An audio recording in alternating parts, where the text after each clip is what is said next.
Good morning, everybody. How are you? Okay, we'll give everybody a couple of minutes to get in and get settled, and we will get started. Oh, no worries. All right. That cough is just thinking around there. Stand out was not from East Palestine. Oh, Stop. You're only an hour and 15 minutes away. yeah, that's true. 50 miles. Yeah. Instead it was like a 200-mile radius. Yeah, lovely. Yeah, loving that. They said 200 miles. Yeah. Yeah. At least That's one report I saw. oh. Good. Everything says something different. I hope Yeah. they're wrong. You're like, Yeah. Hey guys, I'm gonna go to a share screen. Reporting on it. Nature news outlet. no one's reporting facts. I'm only seeing like people freaking out on it.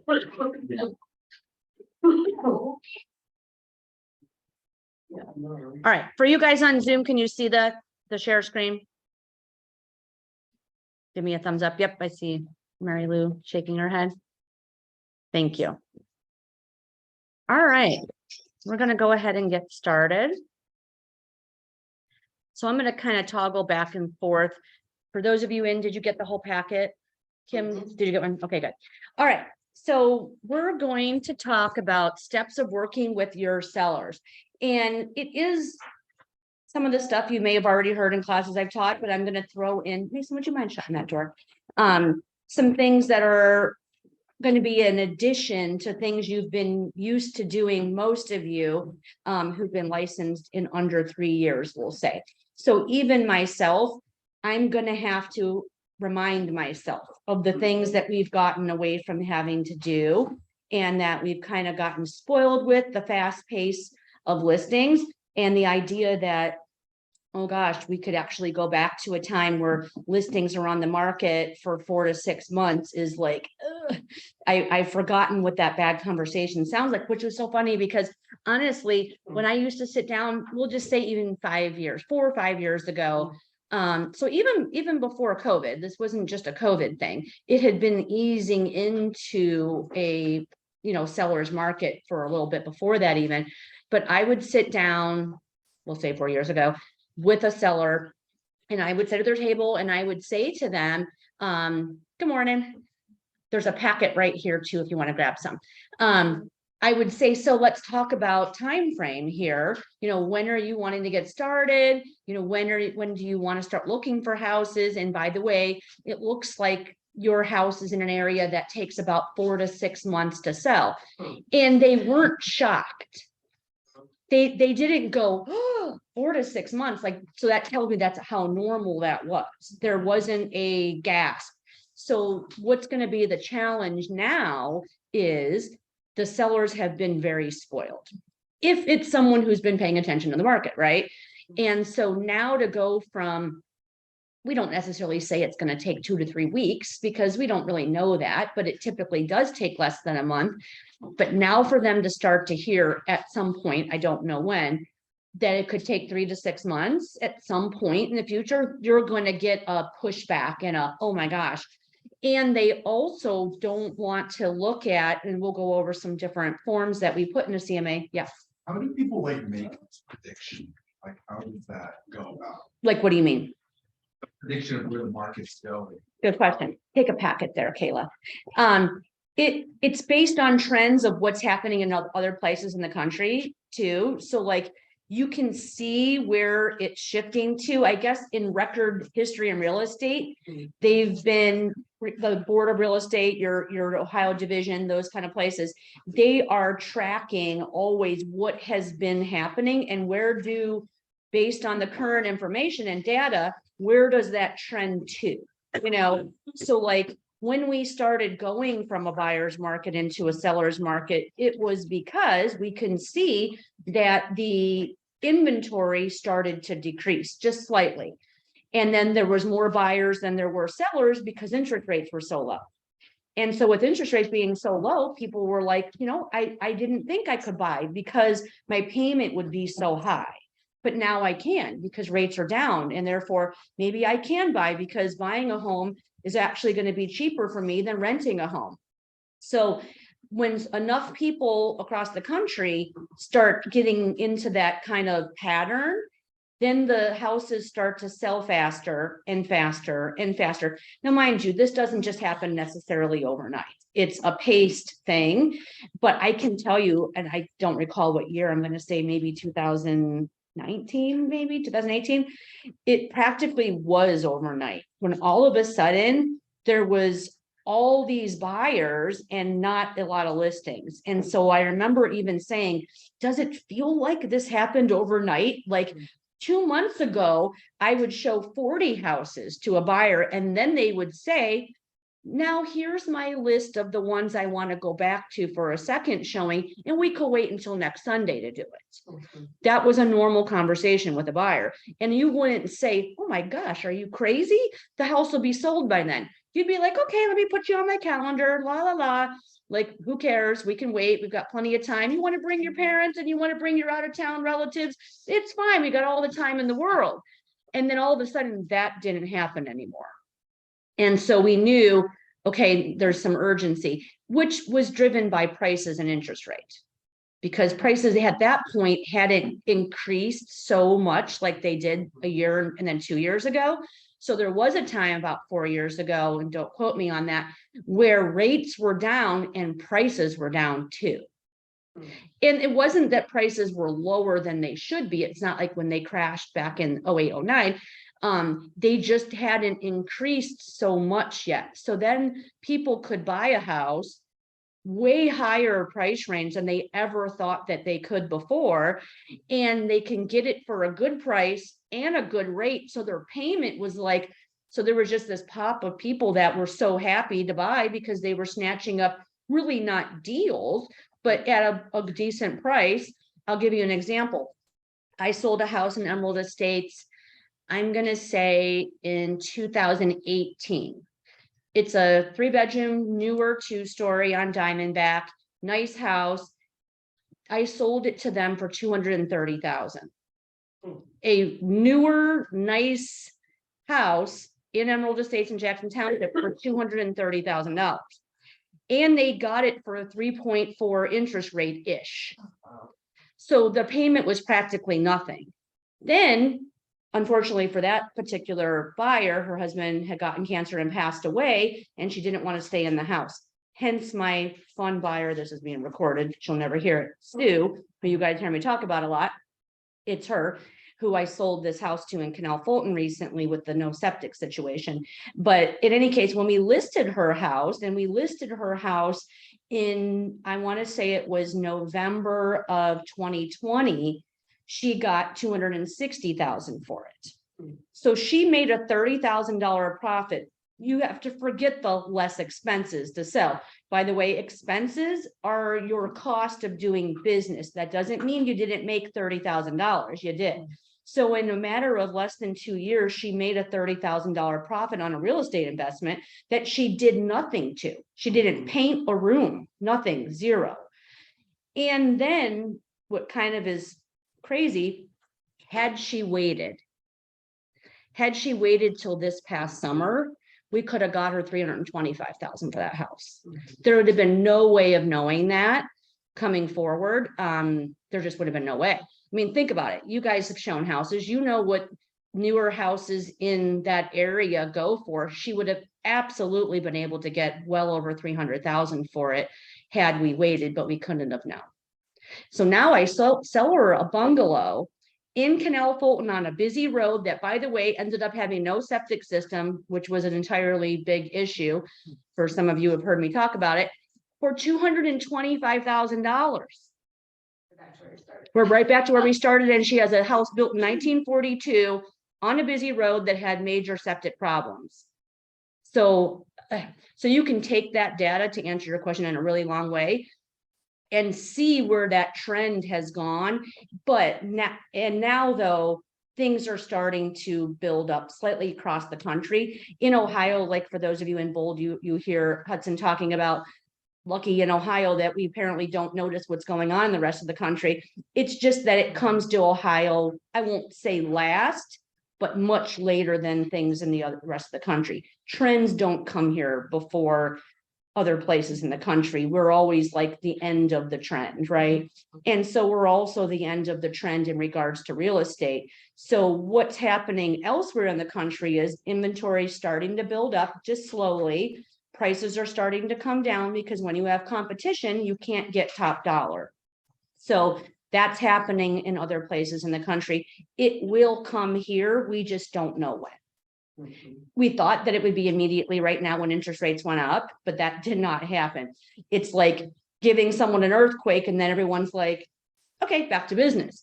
If they're used to that because they live in California, they just go about their day. If we had an earthquake here, we'd all be like, I'm going home. I'm not doing anything else. Forget that I'm working, forget that I'm at a spa, wherever I am, I'm going home. This is horrible. We don't know what's happening, but we're not, we're not used to that, right? So we just don't know where it will go, but it will eventually get there.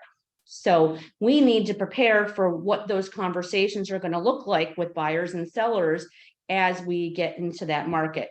I thought it would be sooner than it is, but we'll have to just see.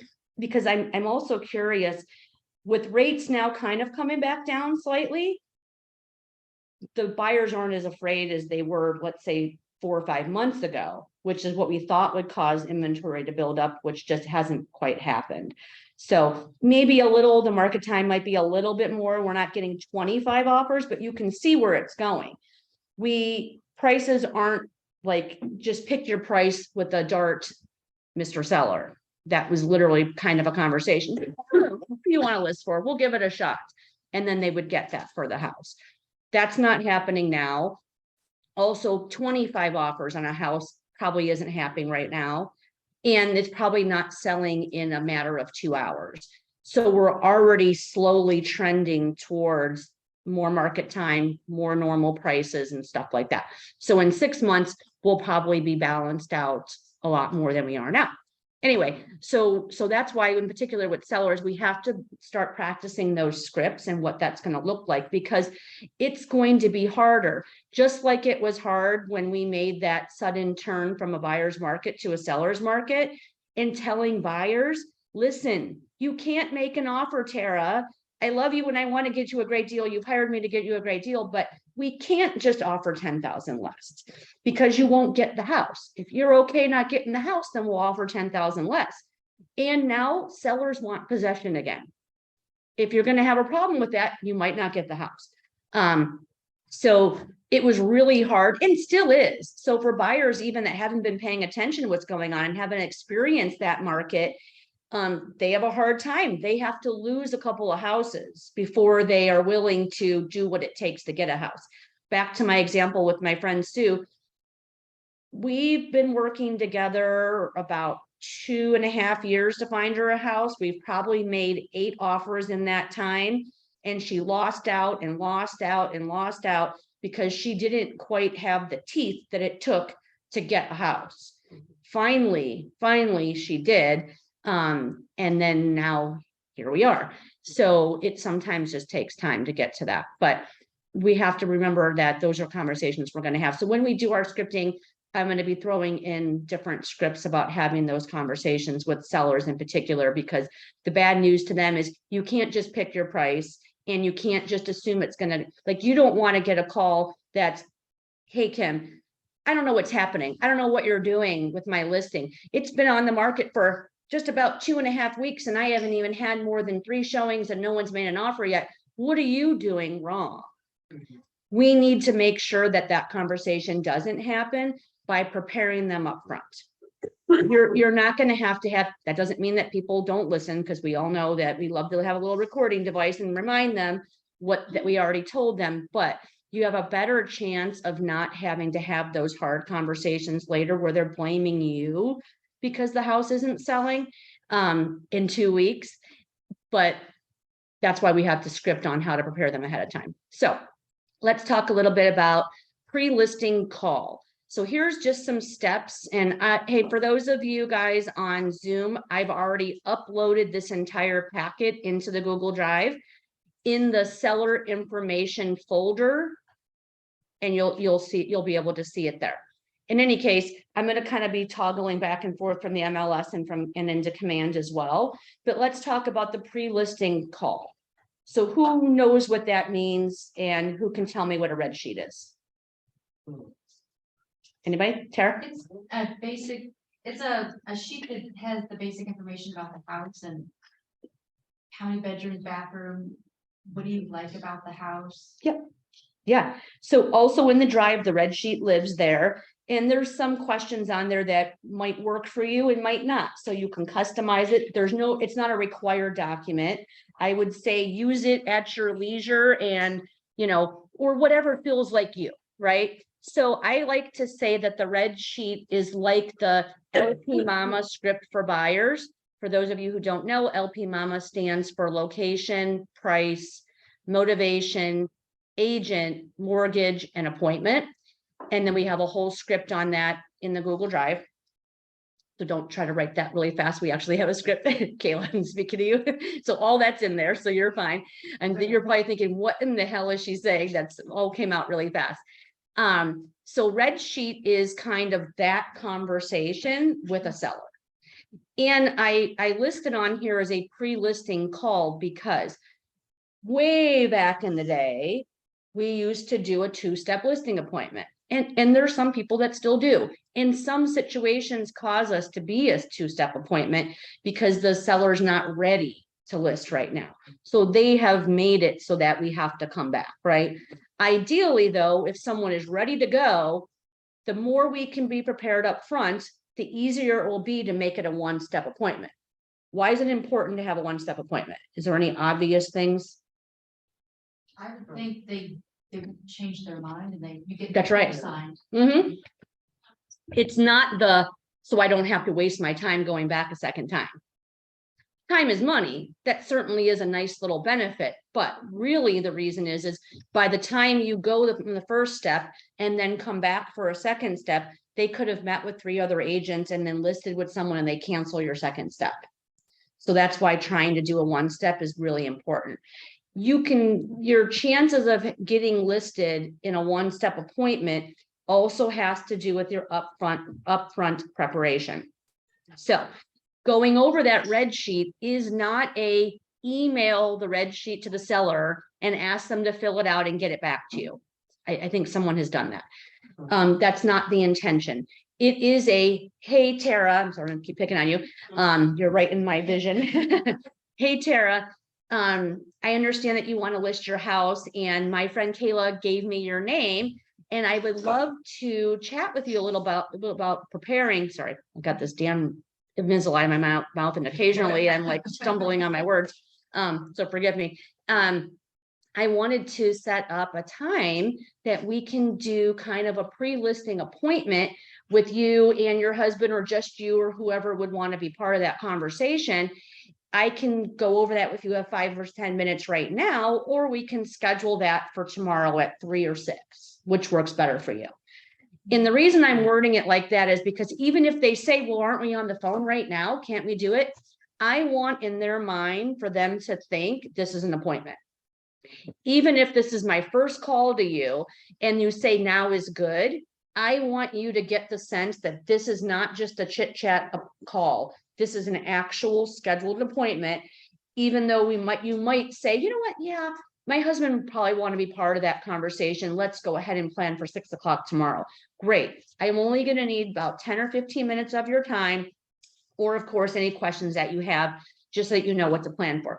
And I say that because when you tell someone 10 or 15 minutes and it's going on 30 minutes, they're of the understanding that they went way over what was necessary, but that doesn't mean you're going to cut them. Oh, ding, ding, it's time to go.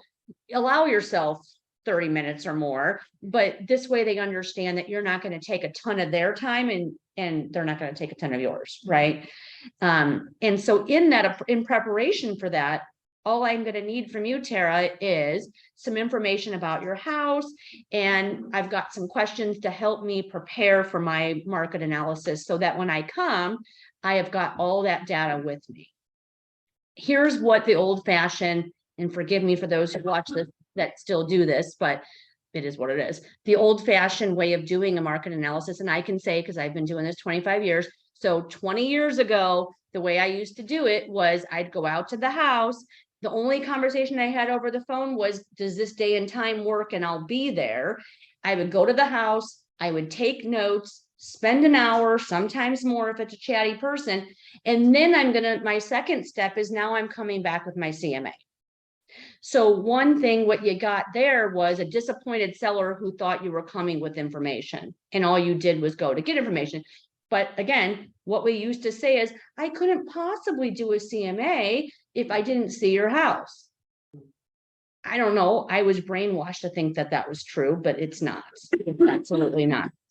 However, that doesn't mean that you have to bring a wide range of CMA when you're doing it without having seen the property or have a clear vision of the condition. We can get the data from the auditor's site on the bedrooms and square footage, and we can have them tell us if the basement's finished, but they lie about the condition. So you have to go prepared for what might come at you when you walk in the door. I'll just say it, messy people don't know they're messy. Either they have eyesight problems or nose smell problems or whatever.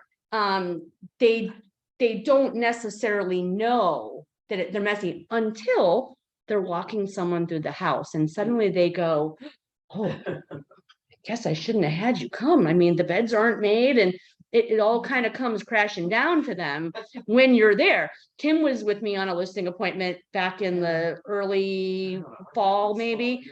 And I sold these people the house. It was an absolute disaster. Every room you couldn't even walk through, like literally the bottom of the basement steps, besides all the toys, even had a bar stool had fallen over, which he had to pick up to get out of our way so we could even walk down the basement.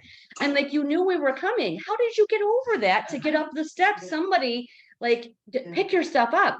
And then we have people that are extremely, oh gosh, the house will never be perfect enough for you to come take pictures, and everywhere in between. So we just don't know about conditions. So we have to go prepared.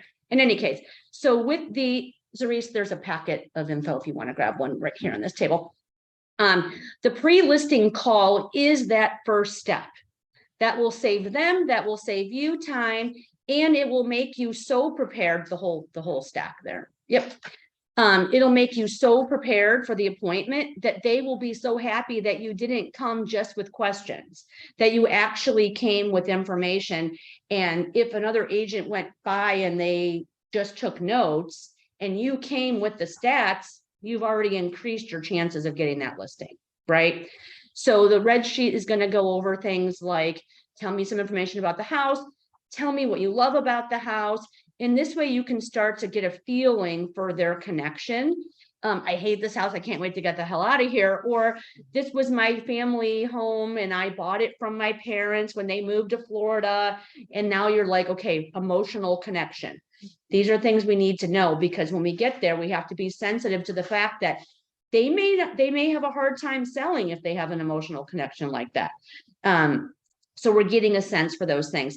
Another big question on the red sheet is, tell me, Kayla, if you were buying a house today, what would you pay for your house?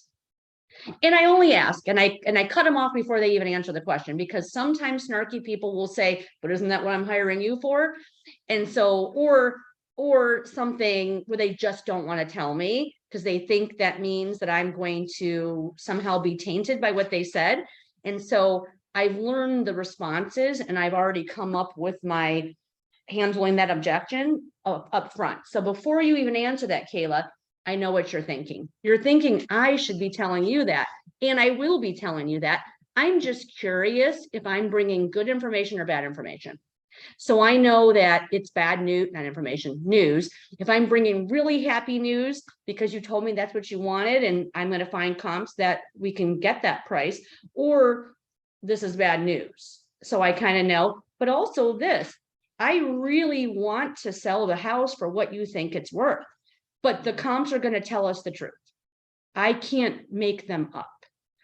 And so before they can even give me that stupid snarky comment, I've already just cut it off right from the beginning. Some people love that I do that, and some people are like, oh, she got me.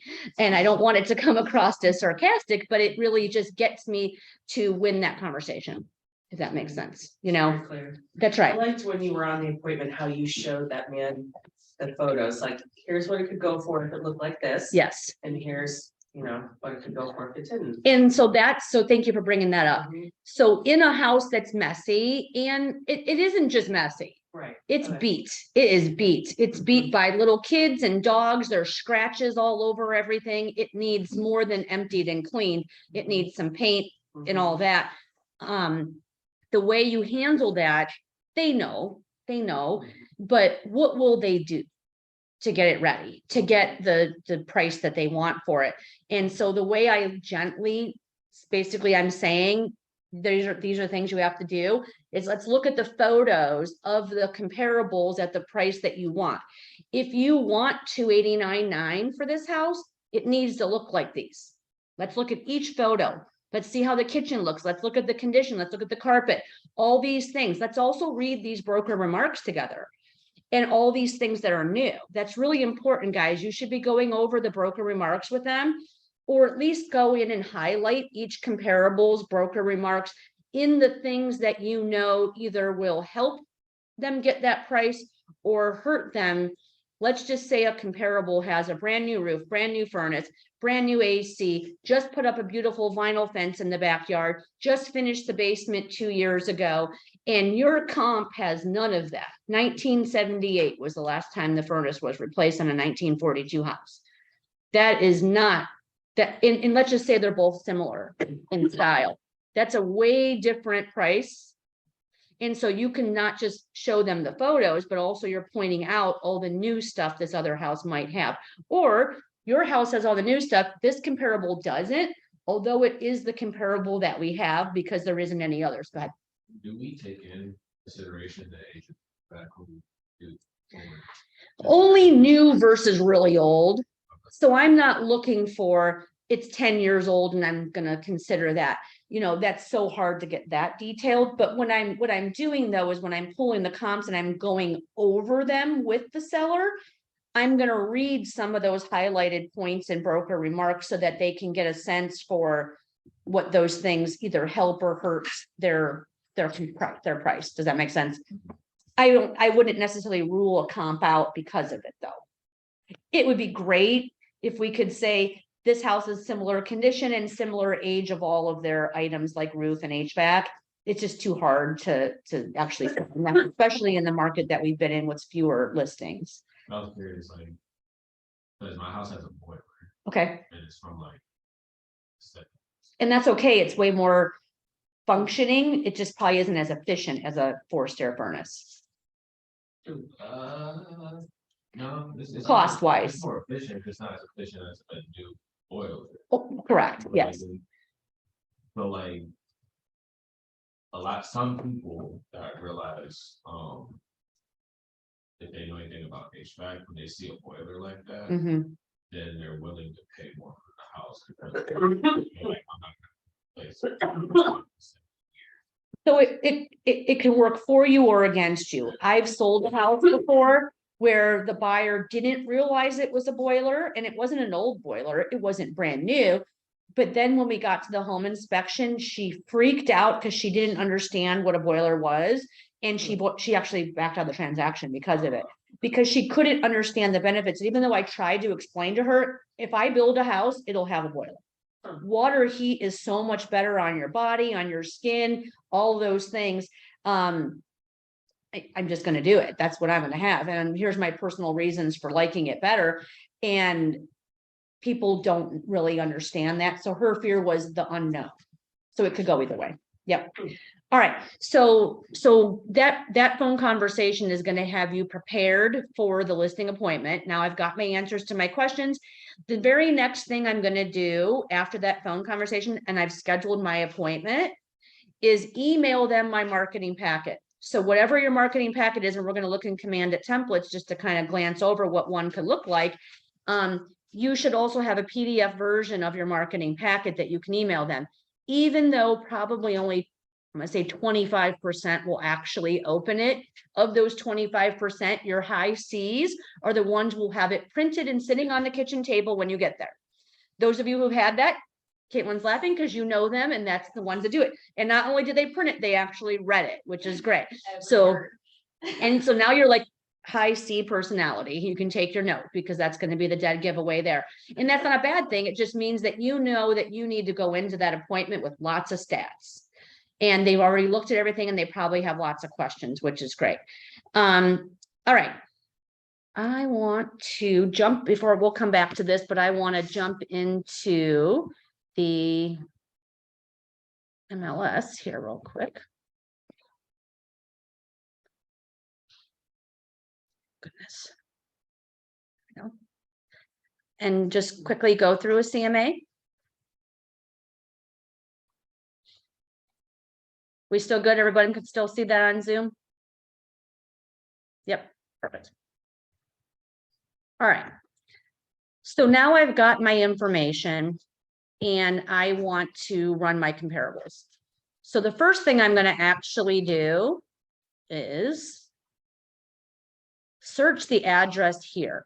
By the way, your MLS screen is customizable. All these little squares can be moved around.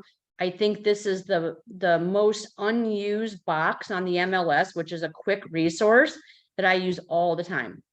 So the first thing I do is run an address. So someone give me an address of a listed property that you know is listed. Anyone know of one?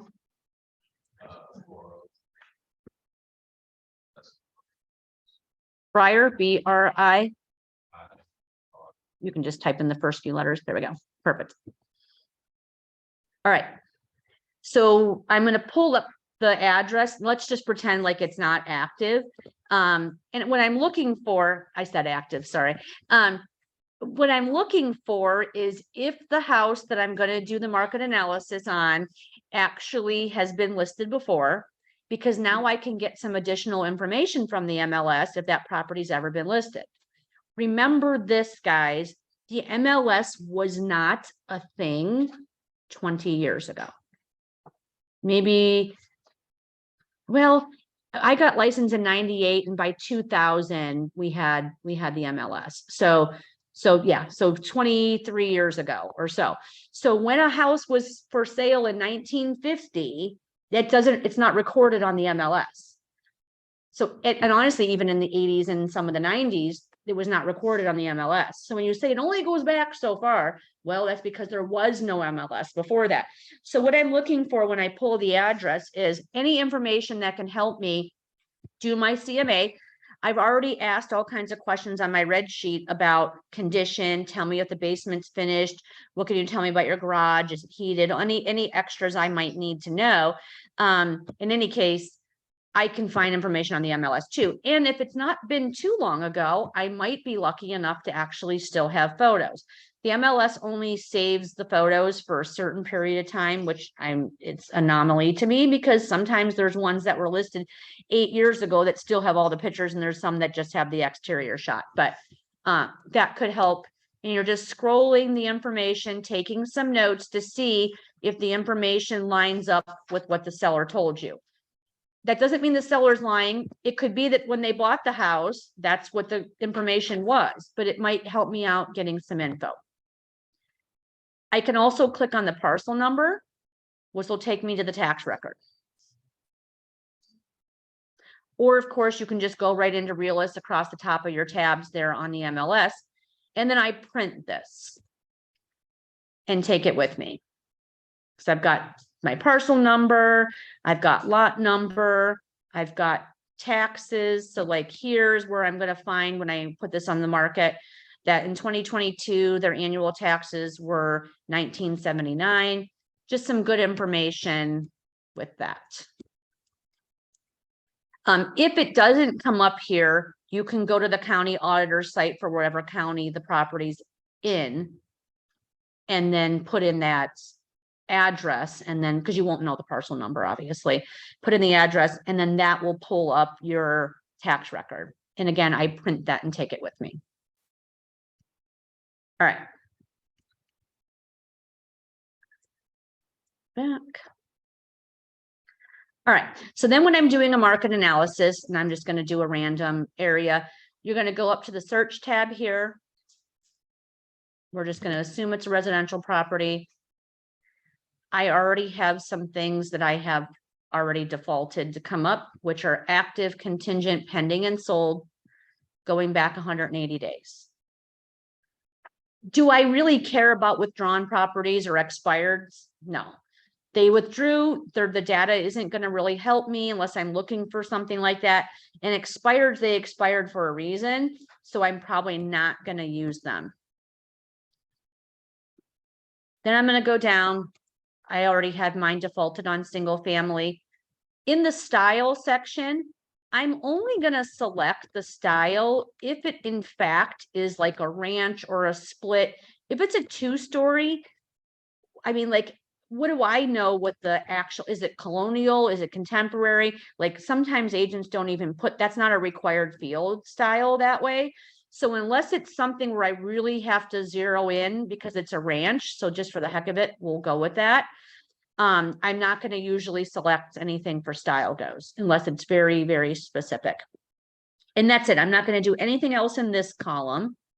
So don't overlook this information, meaning don't think that everything needs to be filled out. It absolutely doesn't. I already have it defaulted on Stark County. And then I'm just going to say Plain Township just for the heck of it. So I'm going to type in Plain in school district and I'm going to select it. I'm not going to do anything else in this area. Nothing. Now I'm going to go over here. Am I going to put a price in for a CMA, do you think? I'm probably not, because I want the data to tell me the price, not for me to say what the price range should be, right? Now, if you're getting into something that's 800,000, you could maybe say 700 plus just to kind of like, you can do that. Typically though, I'm not going to do that. Let's just pretend like this house is a 4-bedroom. I'm going to say 3 plus, because maybe there's a 3-bedroom house that has an office that could be a bedroom, or maybe they've got a bedroom in the basement or something like that.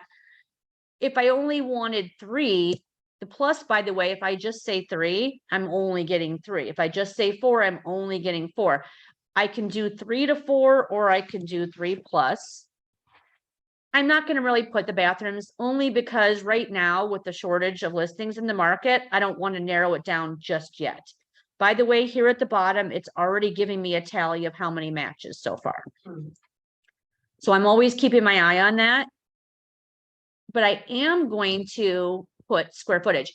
By the way, if it's on acreage, then I'm gonna say something about acreage. If it's like, you know, nearly an acre, I might be looking for other properties. And I say might because it just depends. If it's on 3 acres, then yeah. Does it really compare to a property that's on a city lot that's 0.10 acre? No. Otherwise, I'm not going to put acreage. So let's just pretend like this house is on a ½ acre lot. I'm not going to put it.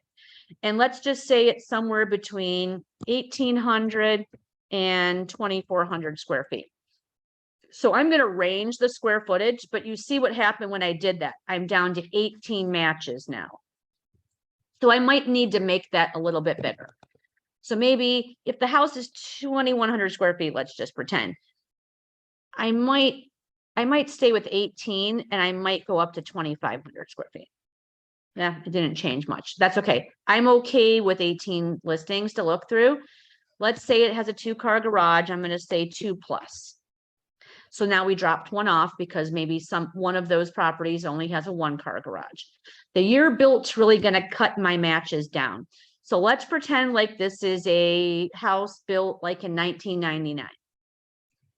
Because remember, guys, you never know who's going to call and what their house is. So I'm going to range the 1990 house. So when I'm thinking about a 1990 house in that era, is that like a 1950 ranch? Probably not. Is it like a 1970 ranch? It's getting closer. It could be. So I'm going to say 1970 to 2000. Now I've only got 2 matches. So now I really need to extend. I might just take that out altogether. I want to look through 17 matches. So now I'm not going to get caught up in the year because it hurts me with my CMA, right? And so now what I'm going to do is look for like properties that maybe have some newer updates. So that's it. I'm not gonna do anything else down here at all. If a house has a pool, I might throw that in, but watch, if I throw a pool in, it's gonna in-ground pool. Nothing. See, my matches went to nothing. So I have to get rid of that.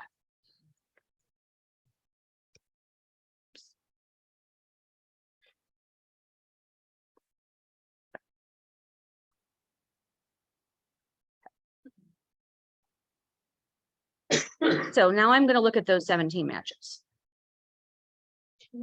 Yep, If you found an exact match, of what? that, let's say you found an exact match of the one that you were listing, There won't be. and I'm just saying, let's Yeah, just say, yeah, I'll pretend, yeah. and, but that one has a pool, but yours has a pool and theirs doesn't, do you increase the price of yours? So a pool's kind of a wash, in my opinion.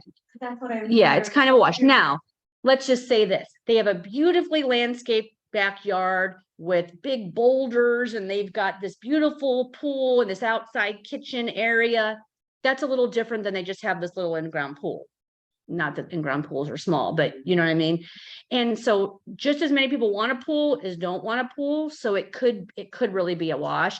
Is the appraiser, if we can't find other houses that have pools, it can help or hurt. It's hard to say with that particular thing.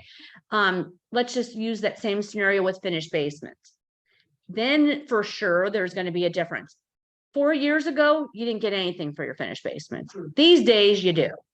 I can't put a dollar amount to it. Depends on how elaborate the finished basement is, you know?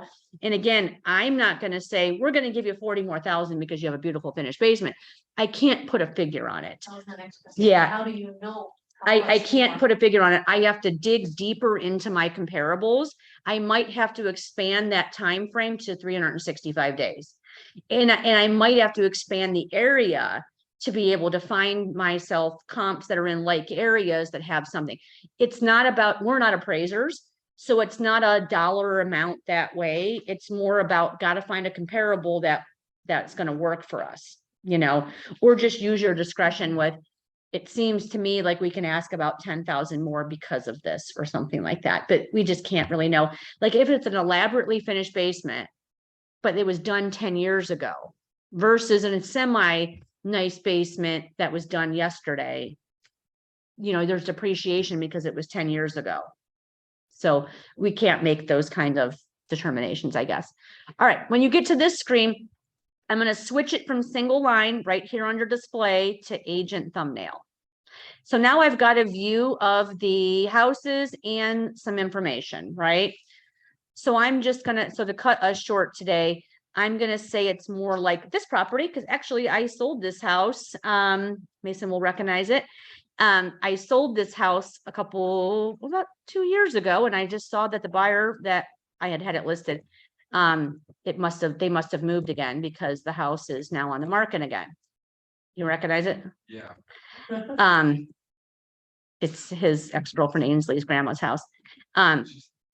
In any case, so I'm going to quickly go through the photos to see, okay, great. So this one seems like it's like the property that I'm going to be going to, because based on the information that they told me over the phone, it's going to be more like this one than probably this one.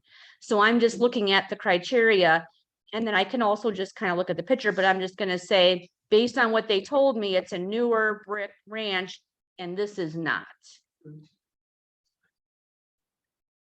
So I'm just going to scroll. Now I'm going to rule out, I'm going to say this is very similar to my subject property, let's just say.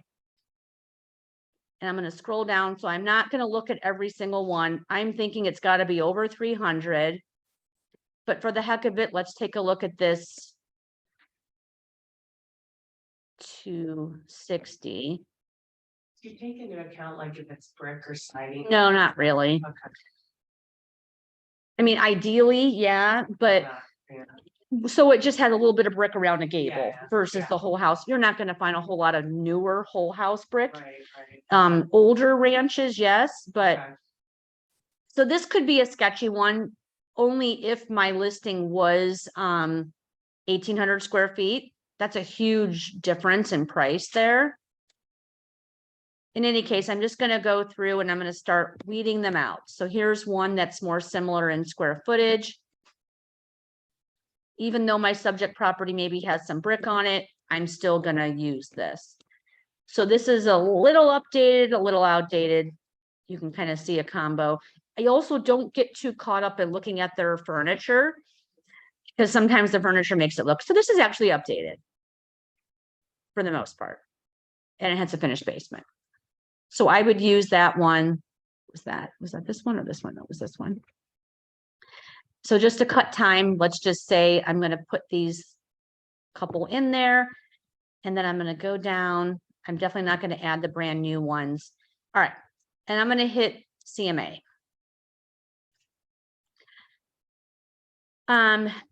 For the sake of time, you can go ahead and put your person's name, and the description would be CMA for property located at.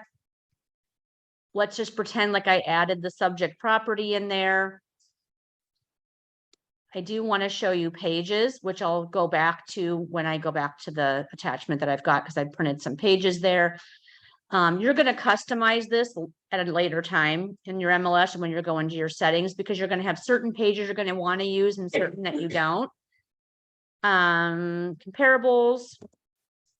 I'm going to say select all, pricing, finish, and then view. So this is the CMA, by the way, that I would either email to someone if necessary. Why would I email a CMA? They live out of town. Would I email them this before I come out to the appointment? Never is the word, never. If you can just give it to them freely like that, first of all, you haven't been there now. You're just taking their word for it. And you don't really know if those houses compare based on condition. And if you give them the goods online, why do they need you to come? So unless something's out of the ordinary where they live out of town, then I'm not probably emailing this. Would I email this to a potential past client that's looking at what the value of their house is? I sold them. Yeah. They just want it for their own market update information. In any case, I don't want to turn this in just to a CMA class, but I'm just going to quickly go through this. And then I'm going to get back to the other stuff. Anyway, so this report is going to show you the actives, so pendings and solds, and it's going to put them together in a format so that you can get averages. And so when I'm going over this with them, I'm also going to go over each individual comp. The only problem with this page is this. If two of these houses, and let's pretend like there was 8 comparables, if 2 of them compare and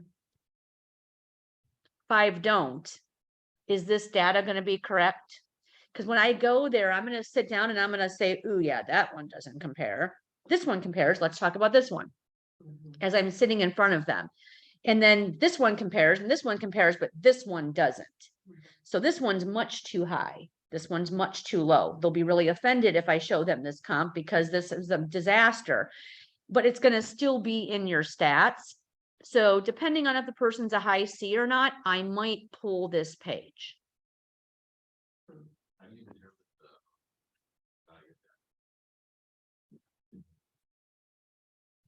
the So I'm just rolling with averages here. Nope.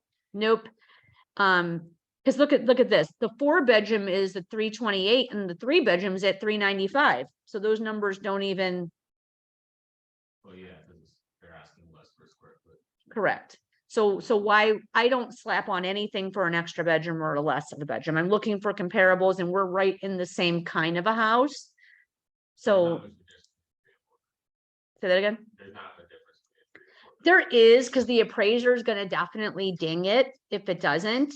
There's more of a difference between a 3 and a 4-bedroom and a 2-story than in a ranch. I think because it's expected to have a 4-bedroom or something like that, and you definitely get a little bit of a ding. I'll mention my listing out at Diamondback again. When we sold it for the 260, she would have been able to get closer to 280 had it been a 4-bedroom. Because the comparables in the area that were getting 280 were 4 bedrooms. The other 3 bedrooms in the area were getting 260. I don't make that number up. It's based on the comparables. Does that make sense? So if the comparables are getting the same for 3 and 4 bedrooms, then it goes the same here too.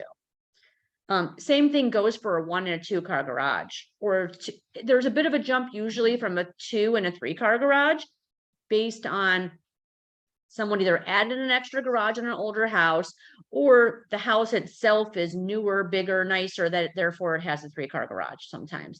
So you're really sometimes just learning from experience and using your discretion. But ideally, I'm not determining whether I'm giving someone 10 or 20, or I'm looking at what the comps show. I might have to revisit my comps and go back in and dig a little deeper. All right, let me get out of here. Questions about that before I move on? Oops, guys in the chat. Okay, I don't always pay attention to the chat, sorry. Get out of the MLS. Go back to.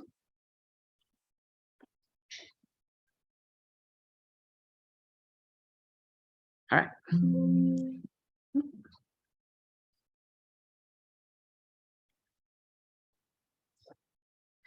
All right. I'm going to go through this list a little bit, and then I'm going to jump into command and kind of go over.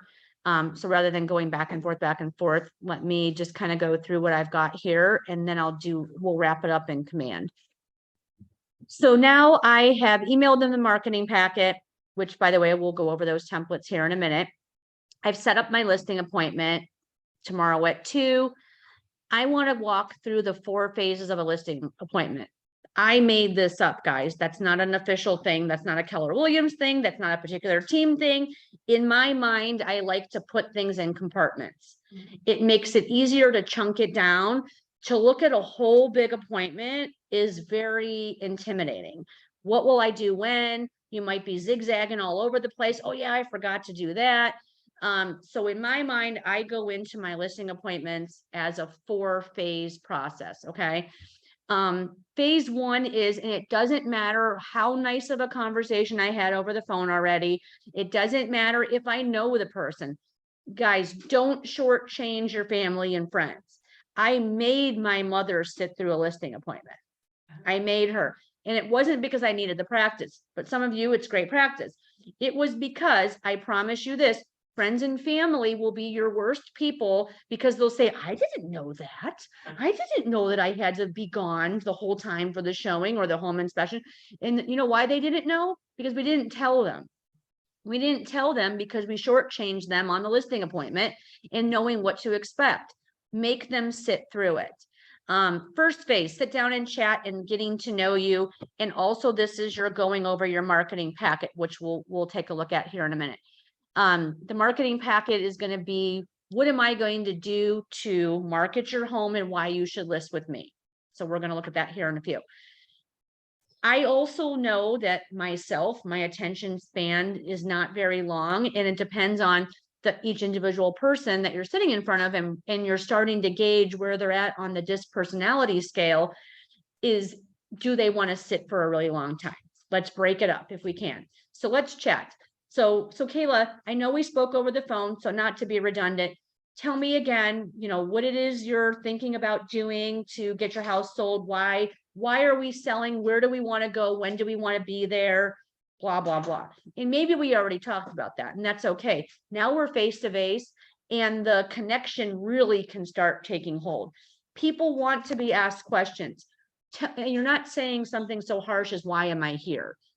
But it is so tell me what your expectations are. What is it that we need to accomplish for you?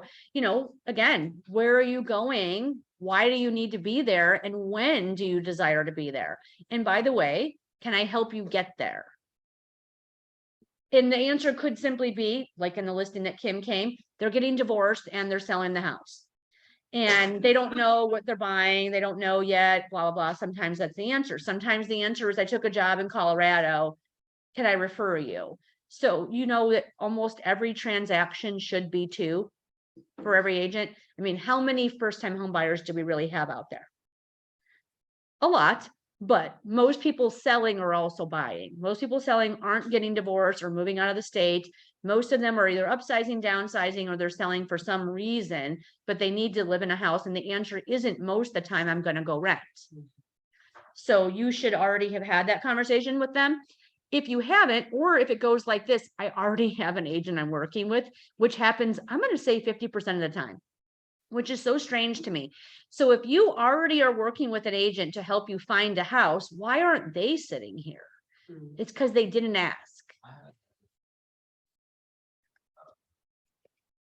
Mhm. Work this guy, showed his house. He was looking for a house, like had an offer in on a house with another agent. Yeah. Like, why is this agent listing your house? Because people still sometimes think, whether it's their old fashioned thinking or their parents' old fashioned thinking that got implemented onto them, is that agents either work with buyers or sellers. And they want someone who specializes in buyers and specializes in sellers. And that's just an overall feeling. But most of the time, if you're at a listing appointment and they already are looking or they've already bought a house, it is because their buyer's agent never asked. So don't be that buyer's agent. Don't be the buyer's agent that doesn't say in the reverse script, tell me about your house and when will you be selling it? And can I come over and do a market analysis for you? That's why. It's very strange, but I'm going to say 50% of the time, I'm not selling the person I'm listing their house a house because they already were working with an agent on it. So weird. So we've done our chit chat and we've caught up. Maybe now we've got both people there. Maybe the person I was talking to on the phone wasn't the decision maker. And now I can tell that the other spouse is the decision maker. Sometimes it's an estate and now all the siblings are there because we've got 4 sellers. And by the way, now their spouses also need to sign. So that could be a dynamic that you'll need to handle that challenge when it comes to be. And the answer is yes, you could need 8 signatures on everything. All right, now we're going to go over the packet. We're going to go over the marketing packet. I'm going to just quickly mention that I emailed it to them. Did they get it? Did they look at it? No, if they didn't say they did, that means they didn't look at it. I see you printed it. What questions do you have for me? Let's just briefly go over this. And then, okay, great. Now it's time. We've been here for about 20, maybe 30 minutes at the most. Let's do the tour. So also in the drive, there's a kind of a little cheat sheet that you can print that tells you room by room size, what's the flooring, what's the lighting, things like that. To be honest with you, you really need to get mindful of what the residential input sheet is in Dotloop. It's the form that has the little red boxes everywhere, because if you get this listing, or I should say, when you get this listing and you put it on the MLS, that document is going to be all the required fields in red that you're going to need to be able to enter that listing on the MLS. And it pretty much follows that form almost exactly. You're not going to have to be flipping through. So get familiar with that document. And it is hard to look at something like that for me anyway. There's so many boxes that I can't think straight when I'm looking at it and walking through a house. I just know what's on it. And so I just take my notes accordingly. So we're walking through the house. Let's start out front. Tell me about the outside. Tell me about, what I need to know. What are the age of the windows? What's the age of the roof? I can see that it's siding. I don't need them to tell me that. Is the siding new? It looks kind of new. If it's obviously not new, I don't need to mention that. I see you have a 2-car garage that's attached. I can see you've got a basketball hoop, and that's one of those really expensive basketball hoops. Are you leaving that, or is that going to be going with you? I need to know that. Yes, it's bolted into your driveway. However, it can come out of the bolts and then the bracket just stays. Are you taking it? It's a touchy thing that people like to take. People like to take their flagpoles sometimes too, guys. So you see things like that in yards that seem like they're obvious that they're staying. Are they or aren't they? Water fountains, any kind of, like, I sold a house in Ridgeside, and they had fountains in the front yard, fountains in the backyard. Are these things staying or aren't they? They're not attached. The gigantic one in the front yard, thank goodness, was, because they didn't want to move it, but the others were not. I need to know that, because not only do I need to make that note in broker remarks, I need to make sure from my notes, so I'm going to put it in red on the file somewhere where I know when I get an offer, I better make sure it says exclude it. If it doesn't, who's buying it? You. And it's not a big enough claim for, insurance, by the way. So you are buying it. You're buying a $500 fountain because you didn't make sure it was excluded because they told you to exclude it. With good scripts, you can get out of it. I've gotten out of buying a refrigerator before. Anyway, so now I've got my notes there. We're gonna go in and I'm just writing down what I observed. Hardwood floor, fireplace that's gas or wood burning, cathedral ceilings. Are the curtains staying? I see some of these rooms have custom blinds. Are they staying? These are the questions I'm asking. Tell me when you remodeled this bathroom. Anything you're observing, you're seeing. You know, great room open to kitchen, walks out patio doors to screen porch, which walks out to deck and backyard that's fenced in. Beautifully landscaped. If it's not, then I say nothing about it. Finished basement, not finished basement, bedrooms where they're located, that kind of walk-in closet, anything I observe, I'm writing down. Basement, you know, age of the furnace, age of the hot water heater. It has copper plumbing or it doesn't, or it has a radon mitigation system that I can see has already been installed, or any of the things that I'm observing. Also, if the house is older, I'm starting to observe, is that asbestos tape around your ductwork? Yeah, it probably is. You know why? Because no one wraps their ductwork from 1975 with that stuff. So I know that's asbestos. We can have a problem if this house goes VA or FHA. Just note it, tell your seller. You aren't expected to be, you know, appraisers or inspectors, but you'll eventually start to get to know these kinds of things to look for. Is that, is that one of those electrical boxes? I think it's Georgia Pacific, that really bad, big lawsuits over.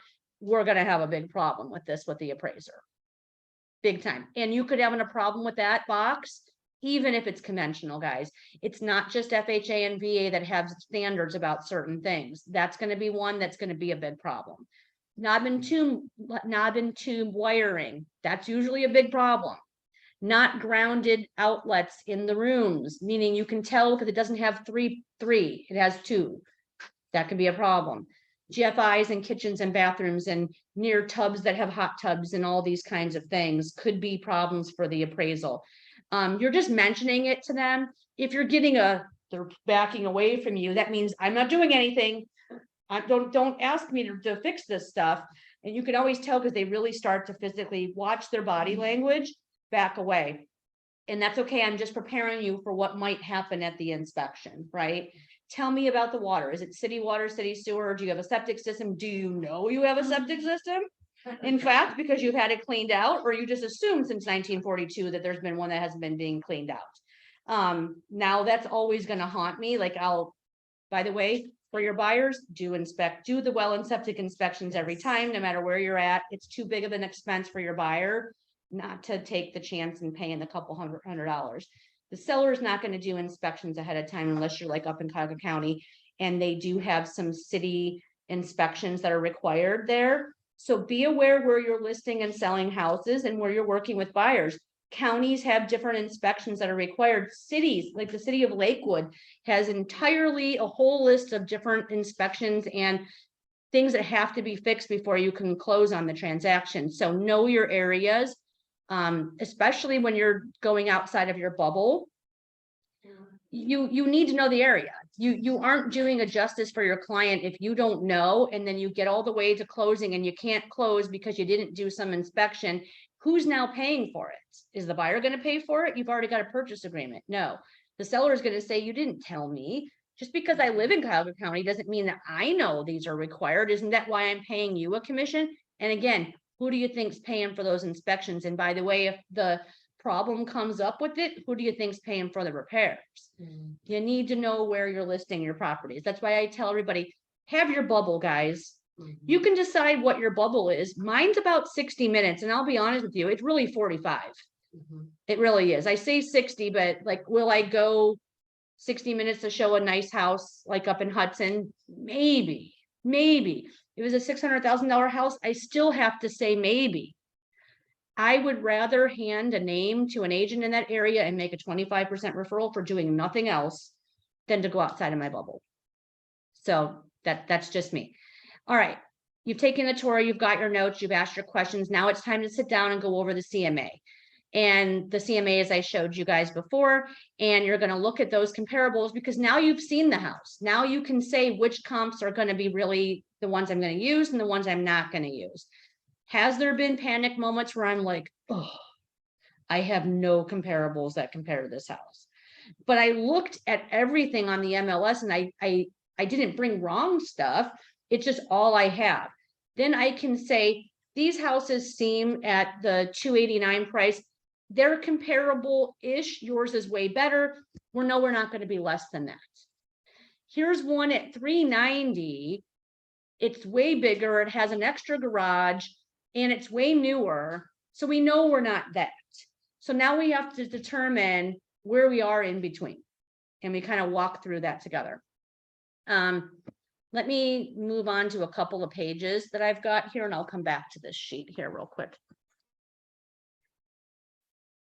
So also in my CMA, this is something that you can create in Command, in Designs.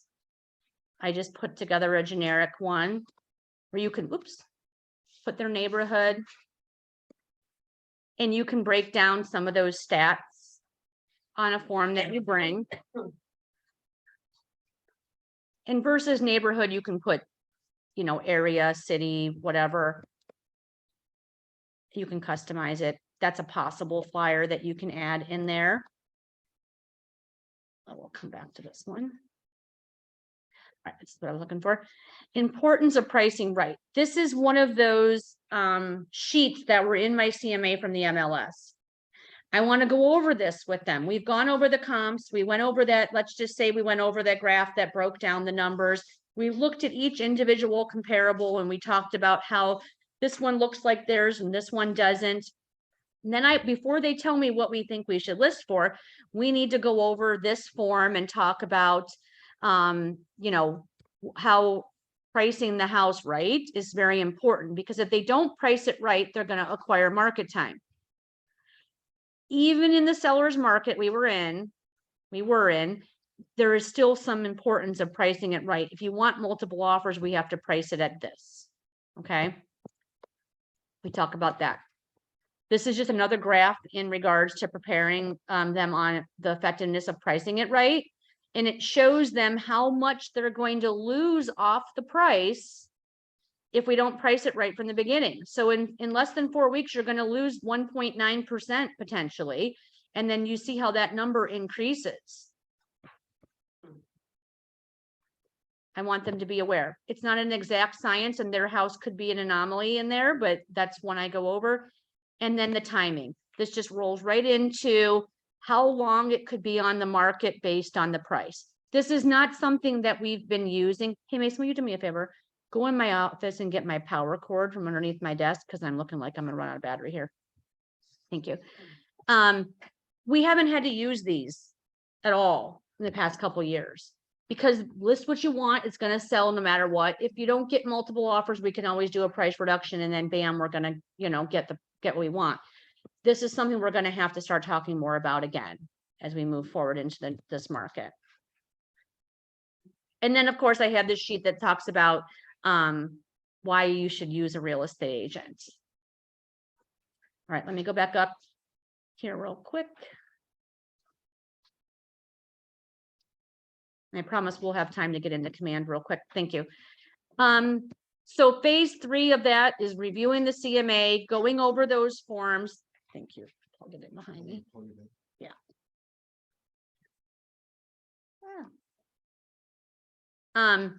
Phase 4 is, now that we've looked at all this information, let's decide if we're going to list the house. And really there's scripts for that, but the script really is this. If you like everything that I had to say today, and I'm feeling really comfortable with you, it seems like you're feeling really comfortable with me, and we've determined the price should be $329.9. Is there anything that's stopping you from, you know, listing right now? I did bring the paperwork. We're all here. What are you thinking? It looks like the house is ready to go. It sounds like you are anxious to get out of, you know, the house and in your new one before the end of the school year, blah, blah, blah. Revisiting their pain points. Guys, on the red sheet, it says pain point. A pain point, it sounds like a derogatory word, but what it means is reason why. There's a reason why. And pain point just means I have to sell. I'm getting a divorce. I have to sell. And, or, you know, our kids are grown, the house is too much, we just can't mow the grass anymore, don't want to deal with the pool anymore. The kids have all went away to college and they bought their own houses, whatever. We don't need this size of a house anymore. I don't want to go through another clean up in spring, whatever the reason. There's lots of them. Need to move because I've got a job transfer, blah, blah, blah, all the millions of reasons. About to have a baby. I got to get in the house that has more space. I really can't wait to decorate this new nursery. So you're just going to gently remind them of those pain points. So again, Kayla, you know, you mentioned that there's some urgency because of blah, blah, blah situation. So, you know, if we're okay and you're thinking that you want to go with me, I've got the paperwork. Are you ready to go? And whatever you say, we'll go with that. If you say, but I don't know, I know the house looks like it's ready, but I don't know if we're ready to show it already, like this week. That's okay. Would you be ready to show it by the end of next week? Because I still have to get pictures and everything anyway. I mean, could we make it more like middle of March? Yes, we can. Let's go ahead and pick a date in the middle of March, and we're going to date the contract for then. If between now and then, you know, you get cold feet, because I know that you're not 100% set on this, we can always rip up the contract.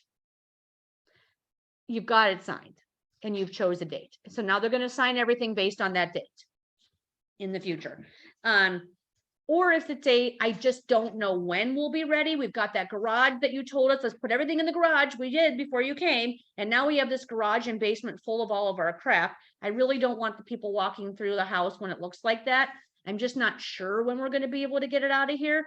That's okay. Let's still sign everything and let's leave the listing date off. And once we put the listing date on, then I'm just going to come back over and you're going to initial where I made that change. You can do that. I'm trying to get these papers signed right now. And usually I don't have a scanner with me. So I'm going to tell them I'm going to bring the papers back unless they have a copier. I'm going to scan them into Dotloop and I'm going to email them all their paperwork when I get home or back to the office. Then at that point, I'm going to send them a thank you card. I'm going to send a thank you so much. Why do we wait to send thank yous until after we have a closing? You should be sending them thank you cards or something, even a video thank you, thanking them for working with you. I mean, isn't that when you really should recognize them the most? Thank you. I'm so excited to work together. In your marketing packet, it's going to go over steps. So we'll talk about that when I look at that. Then I need to schedule our photographer. If we're going to wait until middle of March, maybe we should schedule the photographer for the second week at the beginning because we want it to look like a little bit greener outside. Make your adjustments on scheduling the photographer in. Make sure you've got your for sale signs and you can, you know, be ready to go when it comes to time. Then you're going to list the house on the market when it comes time to get the listing in. You're going to start the marketing on social media. By the way, the MLS syndicates to all the websites, so you don't have to worry about putting it on Zillow or putting it on Realtor.com or any of the other sites. It syndicates for you. But you are going to need to put together some kind of a marketing plan. And I can tell you that one of the things we're going to have to start doing again is print marketing to their neighborhood, to areas. Here's a little tip. I don't particularly only send just listed to the neighborhood. They know that we're just listed. They saw the for sale sign. But I want their business. So I might send them an invitation to the open house. I like to send just listed to areas I think this would be a house for. This is a great move down house for bigger houses that are giant 2-stories that someone might be downsizing. This might be a great house for tenants that live in this apartment area nearby. I'm going to mail to them. They're more likely going to be my buyer. You're going to schedule open house if that's something, and you're going to start a whole campaign about open house. Open house is becoming such a big thing again, which is great. But I can tell you the main difference for people having successful open houses and ones that do not. So when someone calls and says no one came, sometimes it's just the house. But other times it's this, you've got to get it out there on social media. You've got to send out invites, whether you go door to door and invite the neighbors, whatever, you've got to get out there. You're wasting 2 hours of your Sunday if you're doing it on a Sunday for 2 hours by not getting it visible. You've got to get it visible or you'll sit there and nothing will happen. Then there's those ones where people just saw the sign out on the edge of the, neighborhood. Get as many directionals out as you can, pointing them all towards the house. That's going to get more visibility, going to get people there. One of the things that we're going to start to do again is having to actually discuss feedback and do price reductions, and then possibly sending out postcards for price reductions in addition to just listed. So I had pulled up an example here. So I'll go back. I don't know if I'm going to be able to rotate it. I don't want to screw anything up, so I'm not going to do that. So here's in command again. Sorry, guys. It's in your packet of an example of a postcard that you can send out that shows that you did a price reduction. I'm sure I can rotate this, but I'm not going to mess around. And then this is the back of it with your information, and you can plop your photo and all your information right on there. So before I go into command, let's talk about what those phone calls are going to look like. In the market we've been in, I haven't needed to discuss feedback with my sellers. We've got an offer. That's the feedback. We've already got an offer. Who cares about 3 appointments ago that someone told us that blah, blah, blah, blah, blah. We've already got 3 offers. Who cares about their feedback? So that's been the norm for a while now. So of course, what happens, and I'm explaining to my seller at the listing appointment when I'm going over the marketing packet, what to expect for feedback. This is something you guys should be getting down in your scripts as well. So Mason, let me explain to you what's going to happen after the showing. 1, if someone schedules a showing between 1 and 2, it's going to come to your text because we already established you're the one who wants the text message for the showings. The agents are going to request the showings right on the MLS electronically, and you're going to get a text message. And you're going to say that time works or it doesn't work. So let's just go with yes, it works tomorrow at 1 o'clock. What that means is that the buyer is going to arrive with their agent sometime between 1 and 2 if they had an hour block. It doesn't mean they're coming at 1. Don't call me at 5 after and say they didn't arrive. I'm sitting down the street walking the dog. They have an hour window. They don't always come right at the scheduled time, because what if they're looking at 3 houses and they don't know what exactly the time is they're going to be there. So it's an hour window. Sometimes it's a 30-minute window, just depends on how you have it set in showing time. So they'll arrive sometime within that time frame, which means you have to be gone all of that time frame, and they won't necessarily be out at 2 o'clock. They could just be arriving at 5 to 2. I'm setting that expectation now so that we don't have any. I already know people call me all the time. They didn't come. They didn't come. Hence my mother down the street with the dog calling and saying they didn't come. I know we talked about this at the listing appointment, mother. I know you weren't paying attention, but like I did tell you that. In any case, that's one expectation. The other is this. I'm so sorry to tell you this, Mason, but agents are terrible about giving feedback. Terrible. I have to pull it and pulling out of them. But I can promise you this, I'm going to do everything I can to get the feedback. I just want you to understand that if they don't respond, it's nothing I'm doing. I'm certainly trying. And by the way, they're going to get an email from me through the MLS and through the Showing Time app every single day until they respond or I shut it off. But I'm also going to start calling. So I don't want you to think I left my house tonight at 5, they've left, and it's 7:30 and I still haven't heard. They will not get feedback that quickly. I don't understand. Thank you, Sherry. We won't probably get it that fast. Even if they do respond, they maybe had other appointments and they didn't do it quickly. Myself, when I work with the buyer, I sit in my car, I go on my phone, boom, boom, boom, get it done. Because I also know if I don't do it right then, I'm going to forget. And then I'm going to have to go back through my emails another time and remember to do it unless they have interest. Usually people who don't give feedback is because they don't have interest. But it's still a courtesy to tell us why didn't they want the house. So once that comes, it's going to come in an email. There's questions and I'm going to send it right to you. Do I want to call you every time and have a discussion about it? Absolutely not. So there's times where you're having 25 listings at one time. That's coming, guys. There was a time that I didn't have less than 20 listings at one time because they didn't sell so quickly.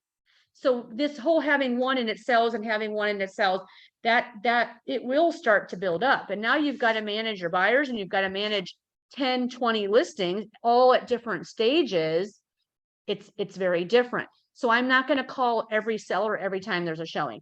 We're going to schedule our feedback Monday. So we're going to have a set time. What works for you? 2 o'clock. Great. Feedback Monday. I'm going to call you on Monday and we're going to discuss all the feedback that we've got from the week. But if there's something in particular that you have questions about, or I am concerned with, I'm going to call you. And then what I'm going to do is I'm going to hit it hard. I am not going to modify it. I can modify it. I'm only modifying the feedback if it's something that they've heard again and again and again and again, and they're so annoyed with me because people keep saying that one thing, like it's on a busy street. We all know that Cleveland Avenue and Market is a busy street.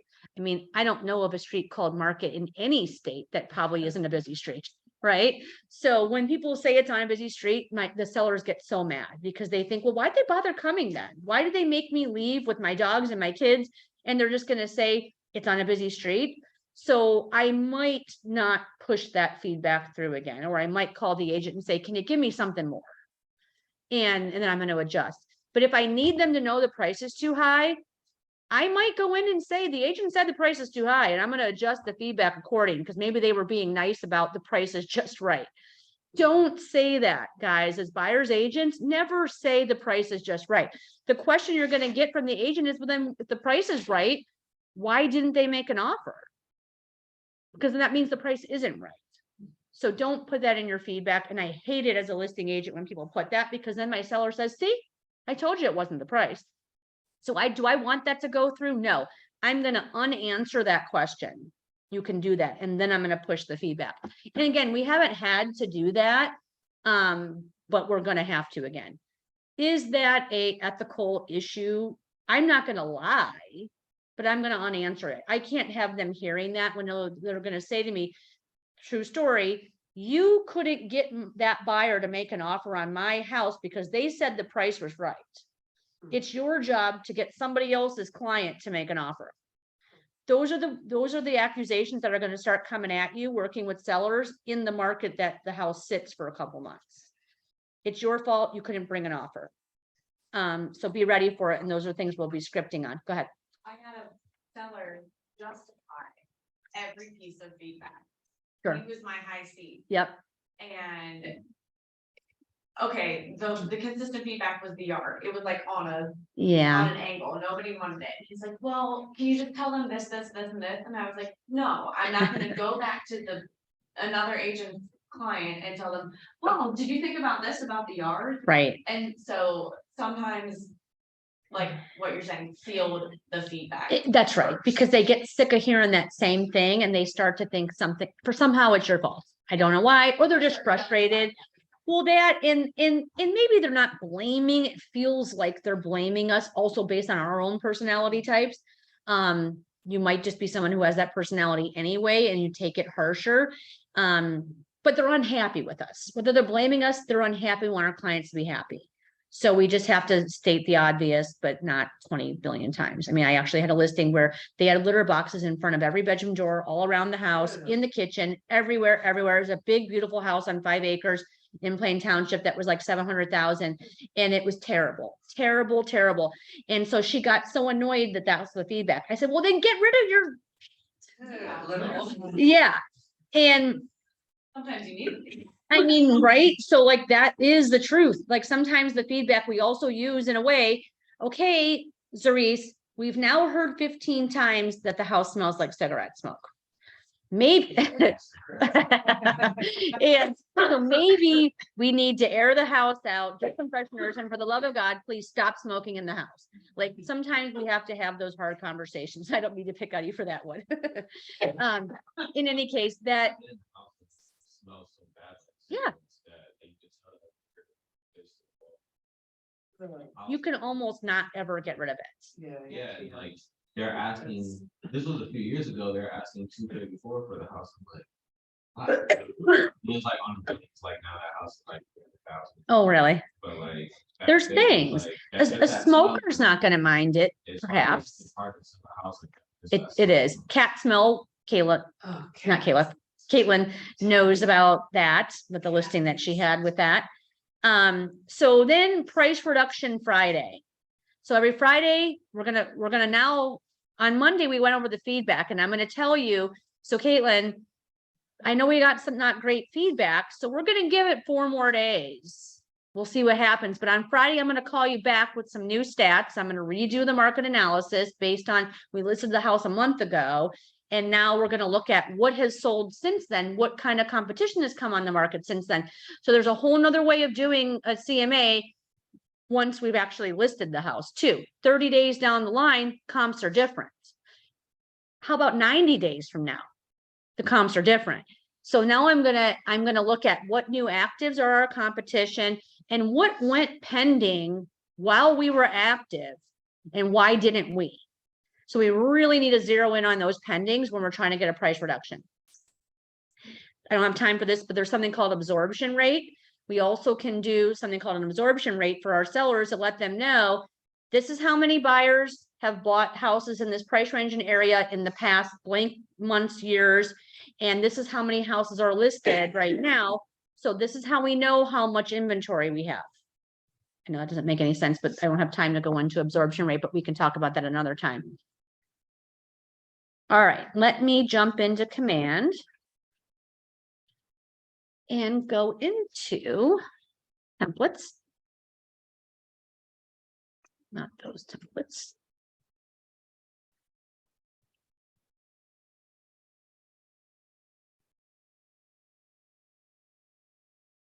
All right, I want to choose a template. And I want to do listing presentation.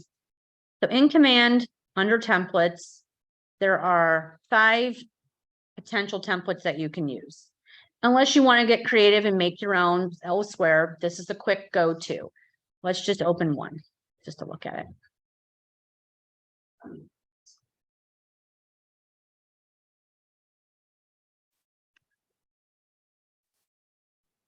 All right. And then you can customize all the pages. Again, I don't want to turn this into a command workshop, but you can put your photo on here. You can put your information. I would not recommend selecting one and using all of the however many pages, 29 pages.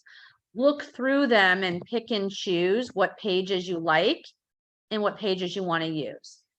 I do not do a custom CMA marketing packet for every listing. That's what this is here. Don't feel like you have to do that. You may not have an exterior photo of that house. And that means that in addition to preparing for the listing appointment with the CMA and everything else you've got going on, you have to recreate the wheel every single time. Have 5 to 10 listing packets ready to grab and go. Have 5 to 10 buyer packets ready to grab and go. Unless you want to be dealing with, oh my gosh, my printer's out of ink and I can't get to the office and I've got an appointment or I'm out of folders.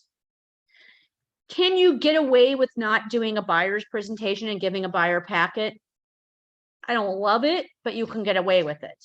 Most buyer's agents aren't out there doing that. It's going to help you seal the deal with your buyer and also help you stand out. But can you get away with not having a listing packet? No. You cannot go to someone's house empty-handed with just a loose CMA.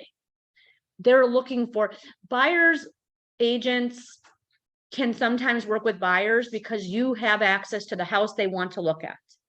And they will work with you because you showed it to them. You don't have to sell yourself, you have to sell the house. With listings, you are selling yourself, not the house. You're selling yourself. How do I sell myself if I don't have a listing packet explaining who I am and what I'm going to do for you of value? I would tell you, don't go on the listing appointment if you're not ready. You will lose the transaction or the possibility of that listing just because you went because you were hurried to get there. I would rather you cancel an appointment and reschedule it for another day and go prepared. You have a greater chance of getting the listing by canceling and going another time than winging it with no materials. They will absolutely, oh gosh, you came highly recommended from my friend and you came empty-handed. That's not going to be acceptable. You've got to be prepared. That's why you guys have got to get your package ready to grab and go. I don't take a listing appointment tomorrow. There's way too much preparation. Maybe right now, because we're kind of slow, right?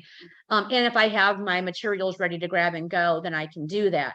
But I'm probably not gonna, in a normal time, go tomorrow, just because someone I called or someone was referred to me.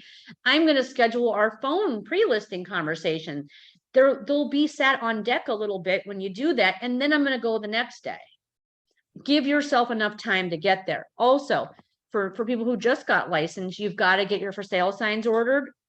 If you don't want to delay the potential of a listing, you don't have to. I understand I've spent all this money and now I have to start buying all this stuff. And do I have another couple $100s to buy for sale signs that might just sit in my garage? That's okay. It's up to you. It's not required, but just know if you've got a referral and you've got somebody from Facebook or wherever, and they want you to come out and they do follow along with what you just said, please list with me. This is what I'm going to do to help you. When I brought the paperwork and they say I'm ready to go by Friday, Saturday, and I say I can get the photographer in here Friday afternoon and we can be listed by Saturday. No, I can't if I don't have for sale signs, and we don't just have a closet full of generic for sale signs. You have to order your for sale sign, have it made, and then delivered, which usually takes about a week to 10 days, potentially, if it's custom. So be aware of that. Same with open house signs.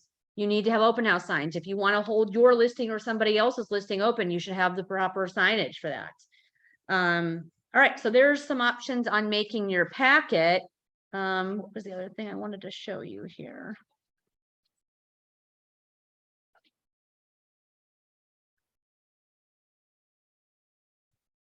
And then my designs. This is just where I created that local flyer local market update flyer. I just found it in Command, and then I just put our Keller Williams logo on it. And I just plot my photo and my information, and then you can fill this out. You can make sure you read it though. Let me also mention this. If you're using one of the listing templates, read them. There's stuff on there that's general for across the country. We don't have lawyers review documents. That's on one of the templates. It might be on all of them as one of the steps. We don't do that here. That's just a general document. You need to pull that off. If you're not going to provide professional staging, you need to get that off of there. You can say, can recommend a stager. You can change the words, but I wouldn't be putting on there, and you might not even know that you put that on there because it was already on the template. Read over the template, delete whatever you're actually not going to do, and keep on there what you actually are, or add extra things that you're going to do. It really is meant just to be a guide. All right. Questions on Zoom, questions in the room. I know we're a couple minutes over. Questions about the conversations, questions about sellers in this market. I guess essentials in the packet, which I've made one before, but we wouldn't use anything from like Command and that, or just putting document they would sign. No, so my listing packet, my marketing packet is one of those templates. This one. Yep. So- I only got 6 of the pages. Like I don't like all 29. I don't think that someone's going to sit through 10, 20 pages. So you can customize it however you want, but yes, I use a marketing packet from there. Okay, and you print out the dot loop contract, or no, you just? Yes. you open that? So good question. So in my marketing packet, I've got one of those templates.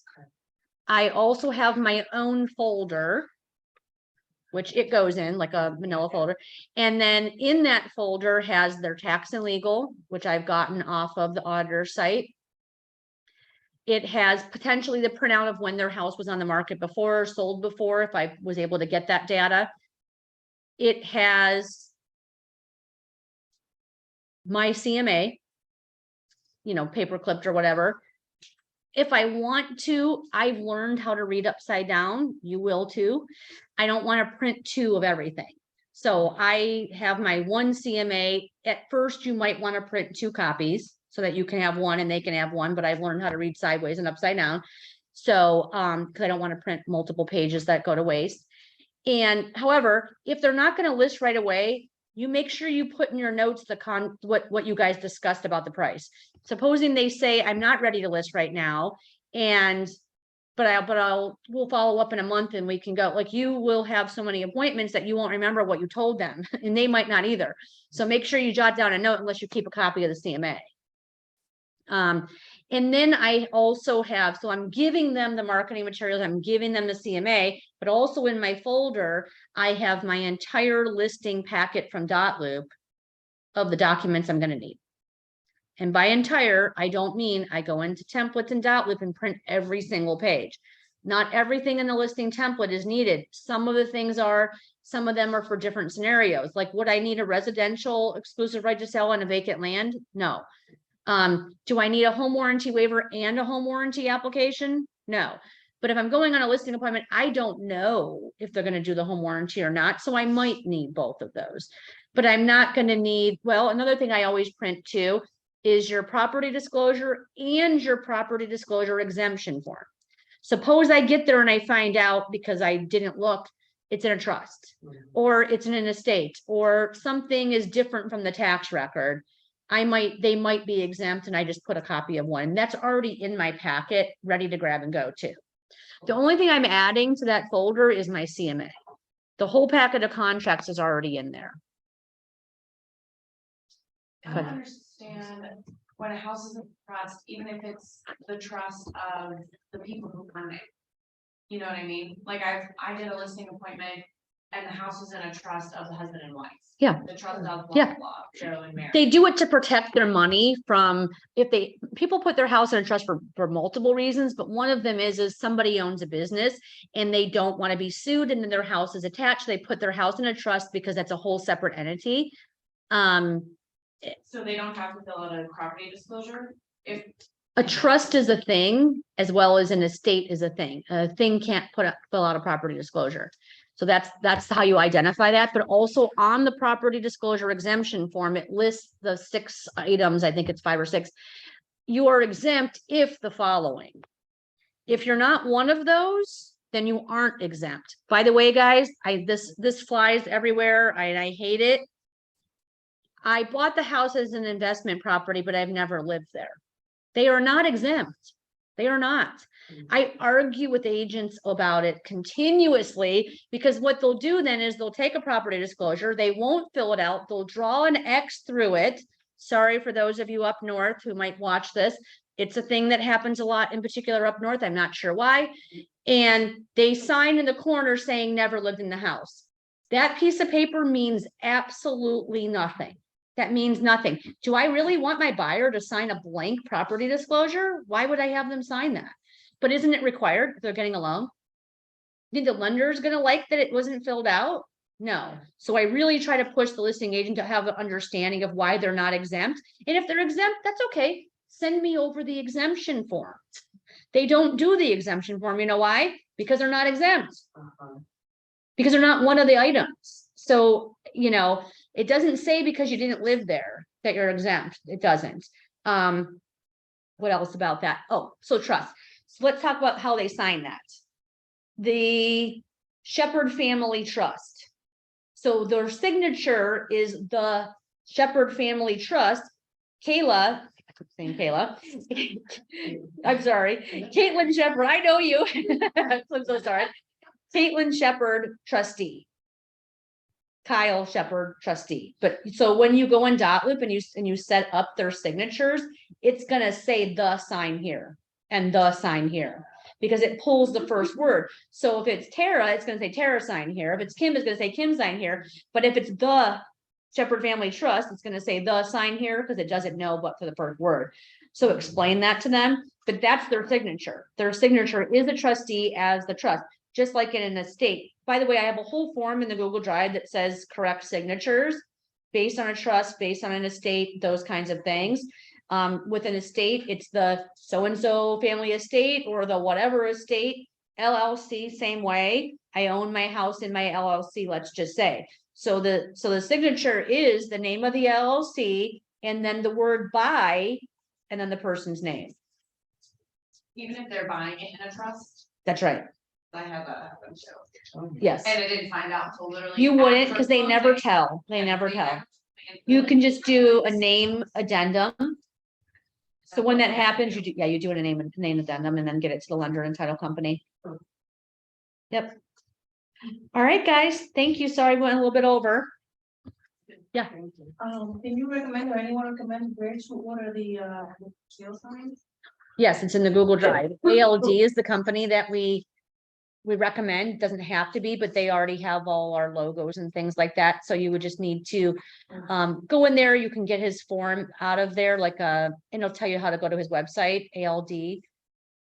And then you can order them online or you can give them a call. Thank you. See you guys.